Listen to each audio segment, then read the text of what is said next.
सारा बिटिसि ओनसोलनि मोनसेबो समस्तियानो बिथांमोन बायदि नेतानि थाखाय दा सिकिउर्ड नङा।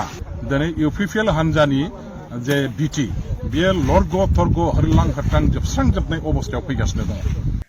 गिबियावनो बयनिसिमबो आंनि खुलुमनायखौ जासिहरबाय। लोगोसेनो आसा खालामो नोंथांमोन बयबो मोजाङै दङ। लोगोसेनो मिजिंथियो नोंथांमोना भिडिअखौ जोबजासिम नायगोन आरो चेनेलाव जुदि नोंथाङा गोदानै नुजाथि फैदोंब्ला एबा चेनेलखौ अनसायोबा प्लिज साबस्क्राइब खालामनानै लादो।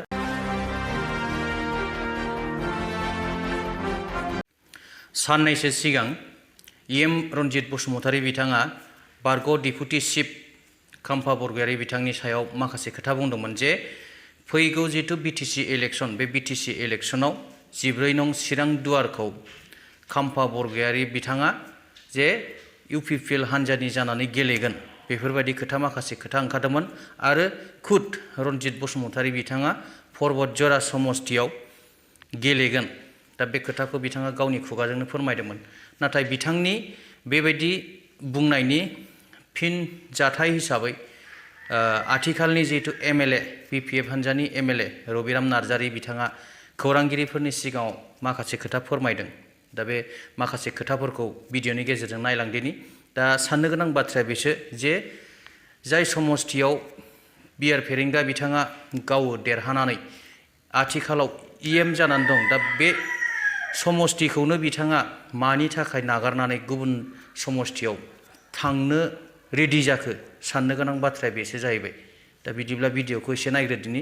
बावहाय पेरेंगा बसुमतारी बिथाङा जे मोनसे माने सानावनो हाथरखि नुनाय बायदि बाथ्रा दिनै अबास्तब अकल्पनीय बाथ्रा बिथाङा दिनैहाय माने बुंलाबायदों। माने गोब्रामनानै बाथ्राखौ बुंनाय बायदि मोनसे सानजायो। दिनै इउपिपिएल हान्जानि जे बिटि बेयो लरग थरग हरलां हरथां जोबस्रांजोबनाय अबस्थायाव फैगासिनो दङ। बेसेबांबा गिदिर सुनामि जादों दिनै बिटिसि ओनसोलाव राजनैतिक मोनसे पलिटिकल मोनसे सुनामि जादों आरो बे सुनामिया बिपिएफआ दिनै खालामगासिनो दं। बेवहाय दिनै बिपिएफनि बादै बिटिसि ओनसोलाव बे इउपिपिएलआनो होन बे बिजेपिआनो होन बे सोरबा गुबुन हान्जाफ्रानो होन दिनै रावबो थाबथानो हायाखै। बे बिपिएफनि पलिटिकल सुनामियाव बयबो उरायजोबदों आरो बे खारनाव दिनैहाय बिथांमोनहा गोसोआव मोनसे गिखांनाया फैदों। मोनसे माने बिथांमोनहा माने नार्भास जानाया फैदों जे गिदजाब इउपिपिएलनि मानसि बिजेपिनि मानसिफ्रा बिपिएफआव फैबाय। जिहेतु बिपिएफनि जानानैनो खाम्फा बरगयारिया चिरां दुवार्सआव इलेक्शन गेलेनानै आरोबाव देरहाफिनबावनानै फैबाय थानाय 2025आव हाग्रामा महिलारिनि आगोलनि बायदि डेपुटि चिफ जानानैनो बिटिसिखौ सालायफिनगोन। बावहाय खुनु इउपिपिएलनि सोरबा माबानि दस्रा पार्टिनि नङा। खाम्फा बरगयारिया गेलेगोन बिपिएफनि जानानै आरो बिपिएफनि जानानै चिरां दुवार्सनिफ्राय देरहाबोनानै आगोलनि बायदि डेपुटि चिफ जानानै बिटिसिखौ माने बेसेबांबा जौगाखांनाय आरो गोख्रों मोनसे माबायाव फोरबोआव लाबोगोन।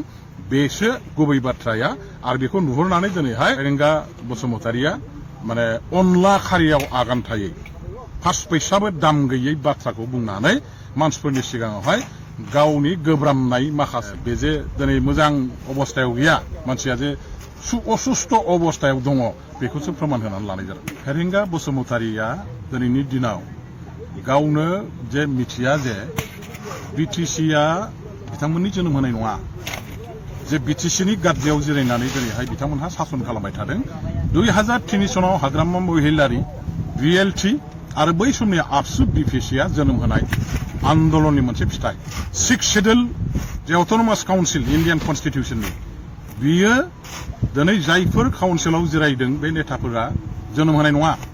6 शेड्यूल अट'नमास काउन्सिल दा बिटिसि जे दङ बे जायगाय भिएलटि बै समनि आबसु नेताफोर बिपिसिनि नेताफोर आबोब दुब्बा हारिमु आफाद आरो हाजार हाजार लाख लाख संग्रामी बर' रायजो राजाफ्रा जोनोम होनाय मोनसे एरेन्जमेन्टसो। दा दिनै बे एरेन्जमेन्टआव थानानै 15 बोसोराव हाग्रामा महिलारिया जेरैबायदि खामानि मावबोदों बिपिएफनि नेताफ्रा जेरैबायदि खामानि मावबोदों बेखौ बिथांमोनहा सिखार जानो गोसो गैयाब्लाबो सारा भारतबर्षनि सारा आसामनि रायजो राजा नेता दैदेनगिरिफ्रा बेखौ बयबो फंसे रावजोंनो सिखार जायो। हय आसामाव मोनसे ओनसोल दं बे जाबाय बिटिसि ओनसोल। जे ओनसोलावनाखि बिराद जौगाखांनाय बिराद इनफ्रास्ट्राक्चार लामा सामा जाम्फै दालां स्कुल कलेज हस्पिटाल दिनै गिलु फालु साबना हामना जोंगा मागा दङ आरो बे एकमात्र बिटिसि जोनोमदाता 6 शेड्यूल जोनोमदाता हाग्रामा महिलारि BPF हानजानि दैदेननायाव जानाय जिनिस दा बे BTC खौ रैखा खालामनांगौनि थाखाय जोंहा दायथ' दं मा खांख्राइल' जों अक्ट'पास जानानैब्लाबो BTC खौ रैखा खालामगोन हमथागोन अक्ट'पासनि आखाइजों जोङो माने गासैबो आखाइखौ बाहायजोबनानैब्लाबो खांख्राइनि जेसेबां आखाइ दं बेखौ बाहायजोबनानैब्लाबो जोङो BTC खौ गोबाथुमनानै हमथानानै लाखिगोन दिनै बिथाङा BTC नि सायाव बाथ्रा बुंनायनि खुनु अधिकारानो गैया खारन BTC 6 सिडुला हाग्रामा महिलारियासो सृष्टि खालामनाय BLT आन्दोलनकारि भाई बन्धुफोर बै समनि आबसु BPSC आबोबदुब्बा हारिमु आफाद आरो आन्दोलनकारि आफा लाख लाख रायजो राजायासो जोनोम होनाय बिथांमोन जोनोम होनाय नङा बेनि सायाव बाथ्रा बुंनायनि बिथांमोनहा अधिकार गैया नुखानाय बाथ्रा चिरां दुवार्सनि आइ आफा रायजो राजाफ्रा स्पष्ट बुंगासिनो दं जे भुल खालामबाय आरो द्वितीयबार जों भुल खालामनो हाया जोङो रन्जित बसुमतारी पेरेंगा बसुमतारीखौ भट होनानै चिरां दुवार्सनि रायजो राजाफ्रा माने मोनसे पापनि खामानिखौ मावनाय बायदि जाबाय खाम्फा बरगयारिखौ फेजेननाया जोंनि थाखाय गिलु फालु मोनसे अपराध जाबाय गतिके जों दासो मर्मे मोनसे अनुतप्त खालामदों मोनसे सानफिननाय रियेलाइजआ जों खालामदों जे खाम्फा बरगयारिखौ जेरैखिया जों देरहा होफिननांगौ आरो रन्जित बसुमतारीखौ जोंनो नांला होननानै मालांखावनो माने गोजा खालिजों फरनसिन होनानै बेखौ रेजेक्ट खालामनाय बाथ्राखौ चिरां दुवार्सनि आफा रायजो राजा भटार माने सब जाति जनगोष्ठीनि मानसिफ्रा बुङो खारन दिनै खाम्फानि आमोलाव जे जादों खाम्फा बरगयारि बिथांनि आमोलाव जे जादों बेनि बादै चिरां दुवार्सआव जेबो गैया जेबो जायाखै जिर' अबस्थायाव दं लाथिख' अबस्थायाव दं बे 3 बोसोराव बिराद जौगाखांनाय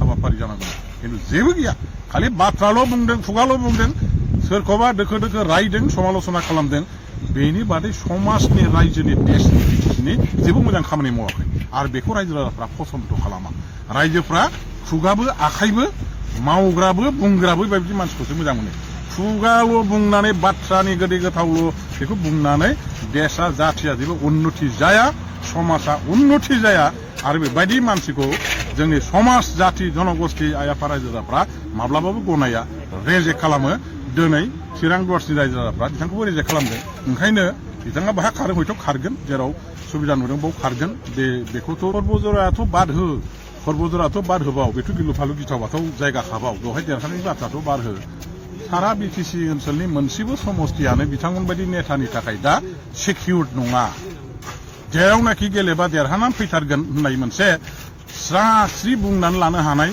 बेबायदि थासारि बेबायदिया 40टा समस्थियाव बिथांमोननि थाखाय आं जेरावबो नुहुराखै बे ससे भिडिअखौ नायनानै रायजो राजा नोंथांमोनहा माबायदि मोनखो कमेन्ट सेक्सनाव लिरनानै हरदो दा गोबांथार आङो बुंनो सानाखिसै बे भिडिअनि सायाव आङो बे साननैसोआ समनि थाखाय जोबोद आंखाल जानानै दङ बिनि थाखाय निमाहा बिबाय नोंथांमोननि थाखाय आङो गोदान आपडेटफोर लाबोबाय थानो हाथ'वाखै आङो सेस्था खालामगोन दा नाजागासिनो दङ दा जोबथारनायाव बयनिसिमबो आंनि फिन खेबसेबाव गोजोन हामलायनायखौ जासिहरबाय आरो भिडिअखौ जोबजासिम नायनायनि थाखाय रोजा रोजा साबायखर थाबाय थेंक इउ गोजोन्थों जय बर' हारिनि